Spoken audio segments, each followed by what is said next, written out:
et bienvenue dans l'écharpe 2026, le podcast qui laisse la parole à celles et ceux qui se lancent dans la bataille des municipales 2026 en pays catalan, alors qu'il s'agisse d'un maire candidat à sa réélection, d'un nouveau candidat qui a décidé de s'engager pour sa commune. L'écharpe 2026 leur laisse la parole en toute impartialité. Ici, on s'intéresse au profil, au projet. Pas de drama. Aujourd'hui, on a le plaisir de recevoir Olivier Mas. Il est candidat à Cabestany avec sa liste Cabestany Nouvelle Vague. Bonjour Olivier. Bonjour, merci pour votre invitation. Avec plaisir. Qu'est-ce qui vous a ancré à Cabestany? C'est historique. Je suis originaire d'une famille de Bages du côté de ma mère et du côté de mon père, fils et petit-fils de réfugiés républicains espagnols. La viticulture m'a fait grandir, mais très vite, on a vendu, l'exploitation n'a plus existé. Et ma mère a fait construire une maison familiale sur Cabestany dès 1998, qui pour moi est une attache. Aujourd'hui, mes deux petits-enfants, habite à Cabestany, à 150 mètres de chez moi. Donc oui, j'ai un ancrage fort à Cabestany. Ces dernières années, je n'ai pas été très présent sur Cabestany parce que partir tout le matin, rentrer tard le soir, et avec l'obligation de réserve qui pesait sur moi en tant que fonctionnaire territorial, c'est vrai qu'on ne me connaît pas beaucoup, mais maintenant, depuis 48 heures, je suis retraité. Donc je vais démarrer cette campagne très très présente dans les rues de Cabestany. Ah, la retraite. Un métier d'avenir. Ça fait presque rêver. Vous connaissez Cabestany, donc comme votre poche, on peut le dire. Quel est l'endroit que vous montreriez en tout premier? Tout simplement, le complexe sportif de la Germanor. Pourquoi? Parce que c'est là où se fait l'éducation avec des sports comme le foot, le rugby et bien d'autres. Le rugby, je suis particulièrement attaché, surtout à 13 et aussi à 15, mais aussi dans le nouveau rugby à 7. Je pense que pour l'avenir, en plus de la scolarité, il faut du sport. La section judo est très importante. Moi, mes deux enfants y sont, mes petits-enfants y sont en ce moment. La section judo est très importante, mais je peux citer aussi d'autres sections comme la gymnastique. Enfin, il y a tout un tas de sports. Je pense que le complément à la scolarité, à l'éducation, éducation des familles, éducation scolaire, il y a aussi le sport. Donc, moi, je m'attache plutôt au complexe sportif. Bien évidemment, il y a encore quelques repères dans le village, son architecture, son vieux centre. Voilà ce que je montrerai en premier, tout simplement pour aller au match le dimanche. En dehors de votre engagement politique, qui est Olivier Mas? Alors, je suis un Roussillonnais, je suis fils par ma mère d'une famille de Bages, des viticulteurs, et aussi un grand-père vétérinaire. Par mon père, je suis fils et petit-fils de réfugiés républicains espagnols qui ont combattu en Espagne et en France pendant l'occupation. J'ai décidé très tôt après l'université, de rester travailler au pays et de rester près de mes proches. Pour cela, j'ai passé les concours de la fonction publique territoriale. Et en 89, j'ai été recruté par la ville de Perpignan. Puis, à force de concours, je suis devenu le directeur administratif et financier de la communauté d'agglomération. Et ces 12 dernières années, j'ai été le directeur administratif et financier du théâtre de l'Archipel.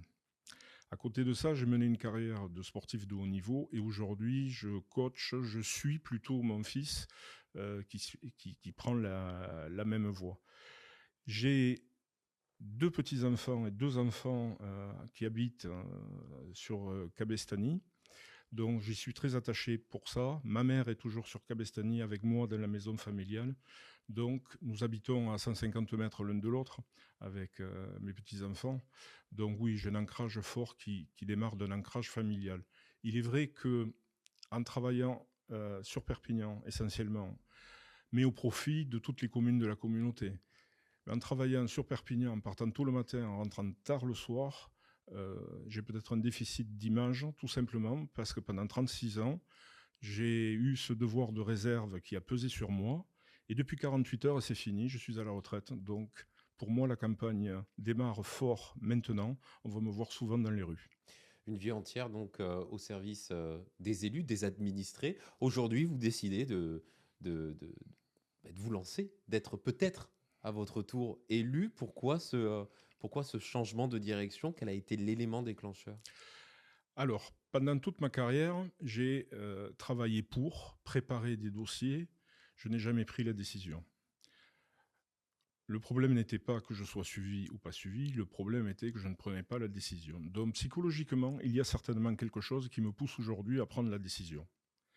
Mais le vrai déclencheur, c'est que depuis maintenant très très longtemps, et avec mon œil un peu plus avisé, j'observe que la gestion du siècle dernier, la gestion municipale en fait n'a pas changé de siècle, et je ne veux plus de cette continuité. Ça fait quasiment 50 ans que c'est la même gestion communiste à Cabestany. Je pense que ça n'a pas évolué, ça doit évoluer, surtout qu'on ne doit plus gérer un village de 4000 habitants qui est devenu aujourd'hui une ville urbaine, non plus un petit village, une ville urbaine de 10 500 habitants. Alors, de votre point de vue, avant de parler de votre projet, votre programme, quel bilan vous tirez du mandat qui se termine? Oh, c'est un peu ce que je viens de dire, c'est-à-dire que quand une ville grandit, la proximité disparaît. C'est-à-dire la mairie est très loin des quartiers de Cabestany. Il y a beaucoup de quartiers, il me semble qu'ils ne se fréquentent pas beaucoup, qu'ils sont assez isolés par l'agglomérat qu'ils représentent, c'est-à-dire que chaque 5-10 ans, il y a un nouveau quartier, un nouveau lotissement qui est construit, et ça, c'est au détriment de la proximité. Ça a généré de l'éloignement. Donc le premier grief et la première solution à la gestion municipale, je pense, c'est de rétablir cette proximité. Aujourd'hui, avec le numérique, on peut la rétablir facilement, avec l'immédiateté du numérique. On va parler à présent de votre projet. Si vous êtes élu les 15 et 22 mars prochains, quelles sont les grandes lignes de votre projet, de votre programme et ses priorités? Je citerai les deux premières priorités. La première, c'est la sécurité, c'est-à-dire doter Cabestany d'une véritable police municipale urbaine. Pourquoi? Parce que nous ne sommes plus dans un village de 4000 habitants. Une commune de 10 000 et plus habitants, c'est comme une grande ville, et les mêmes problématiques de sécurité apparaissent dans une commune de 10 000 habitants, comme dans certains quartiers de Perpignan. Donc ce que je vais proposer, c'est un objectif, peut-être en milieu de mandat, il faut le temps de préparer ça, il faut recruter, armer, équiper, de manière à avoir un équipage de police municipale 7 nuits sur 7 présent dans Cabestany. À côté de ça, il y a un arsenal législatif qui nous permet de coopérer avec les communes limitrophes de Perpignan et avec la police municipale de la grande ville de Perpignan, qui est réactive et qui a un centre de surveillance vidéo. Donc l'objectif serait de mutualiser. Et la mutualisation est à géométrie variable, c'est-à-dire que la loi permet carrément, si les maires sont d'accord, de faire une police municipale intercommunale, où la loi permet tout simplement de la coopération au coup par coup, ou tout simplement de la réactivité avec des patrouilles présentes sur la commune d'à côté, mais qui au besoin peuvent intervenir sur la commune voisine. Mon deuxième objectif que je vais citer aujourd'hui, c'est le centre-ville. L'urbanisme commercial a fait mal ces 40 dernières années à tous les centres-villes. Aujourd'hui, le centre-ville de Cabestany présente quelques faiblesses et nous devons le soutenir. Alors nous rechercherons tous les locaux vides. Pourquoi? Pour installer éventuellement des commerces, mais aussi, quand un commerce commence un peu à faiblir, à fermer, chercher des repreneurs, aider à la reprise économique du commerce. Et dans les locaux vacants, donc, nous essaierons d'installer une salle de coworking, une salle, une pouponnière ou une pépinière d'entreprise. Pour rajouter du monde en centre-ville. Et bien évidemment, l'accès en centre-ville est important. Aujourd'hui, il y a quelques trottoirs qui sont en très bon état, mais il y en a beaucoup qui ne permettent pas, par exemple, d'aller au centre-ville avec une poussette. Donc tout ça, nous allons essayer de l'arranger. Il y a d'autres objectifs, mais je terminerai en citant des objectifs de fin de mandat. Nous avons des idées, ce n'est pas l'état de projet, il faudra bien évidemment dégager des marges de manœuvre, mais nous avons des idées sur maisons de service, sur pourquoi pas à la Germanor, on va étudier ça, une piscine découverte, c'est-à-dire une piscine de plein air, une piscine comme à Canet, non, c'est pas possible, c'est vraiment trop cher, c'est pas à l'échelle de la commune, Mais une piscine découverte, comme on a connu, comme ma génération a connu à Thuir ou à Vernet-les-Bains, une piscine qui ouvre de mai à début septembre, ça nous permettrait d'abord de satisfaire à cette nécessité d'apprendre à nager à tous les enfants de Cabestany. Aujourd'hui, ils prennent le bus pour aller dans d'autres piscines bien extérieures à Cabestany. L'autre projet serait de faire quelque chose de la cave coopérative qui n'existe plus aujourd'hui. Le bâtiment existe.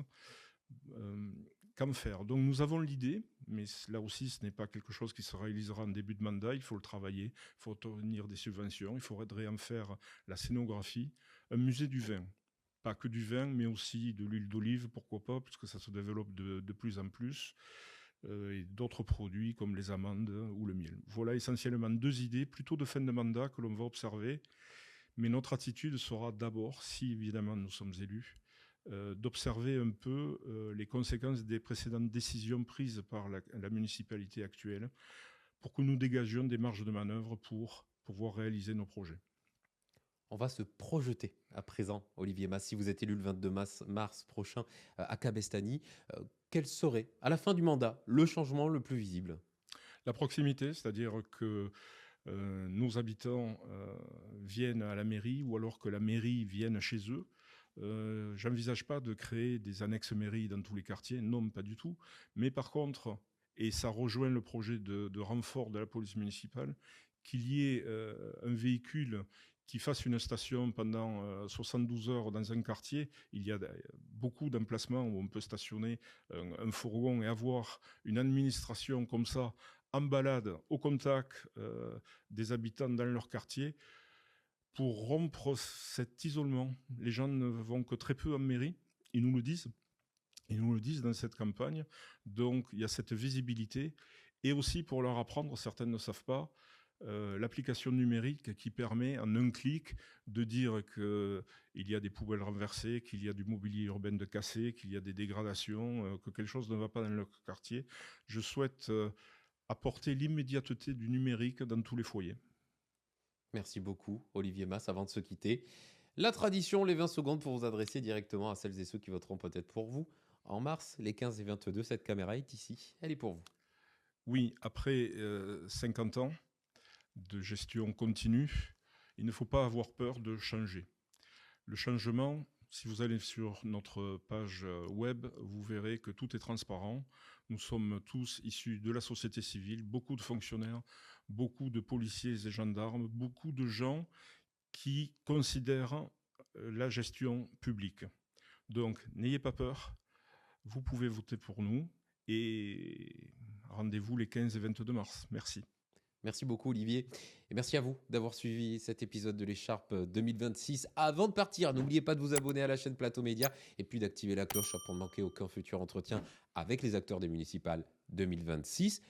Et très bientôt pour des épisodes qui vont là aussi piquer votre curiosité. À bientôt.